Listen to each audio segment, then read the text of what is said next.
Meanwhile, a two-day sensitization workshop organized by the Federal Code of Conduct Bureau in collaboration with the Anambra State government in Awka for public officers have ended with a call on public office holders to ensure forms of corruption in their service to the people for the betterment of the Nigerian nation. The event had in attendance commissioners from various ministries of the state, permanent secretaries, directors, chairmen and members of board of the state government-owned agencies, special advisors, senior special assistants to the Anambra State governor, among others. Again, Emmanuel Okonkwo tells us more.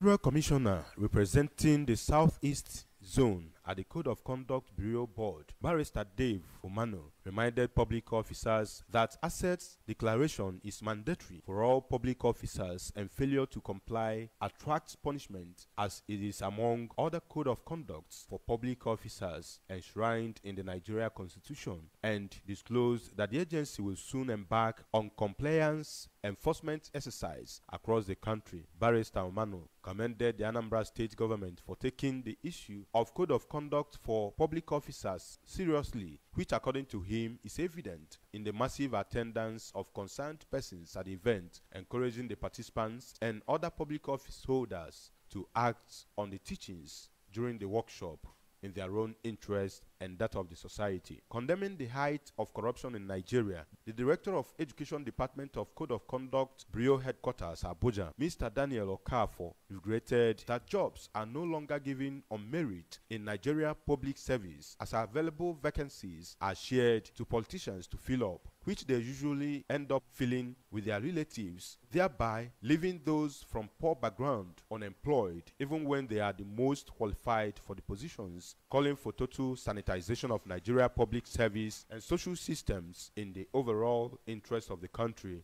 and asked public officers to refuse negative influence of any kind, avoid tribal and religious sentiments, and do the right thing at all times. Please, civil servants, let us uphold the integrity we have to service.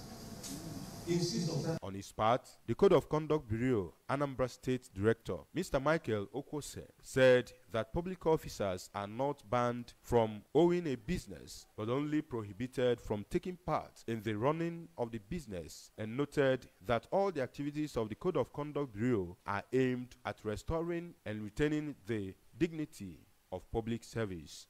There's a strong synergy between these four agencies. We share information.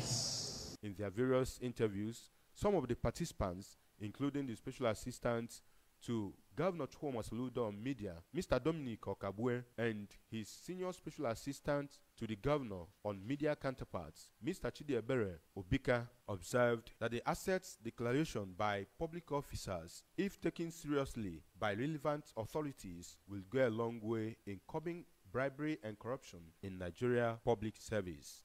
If you are open enough to declare these things, it will curb corruption. It will greatly help in checkmating corruption in the society. It's a normal thing for us. And today, actually, helped me to know better ways of filling the form subsequently. In Awka, I am Emmanuel Okonkwo reporting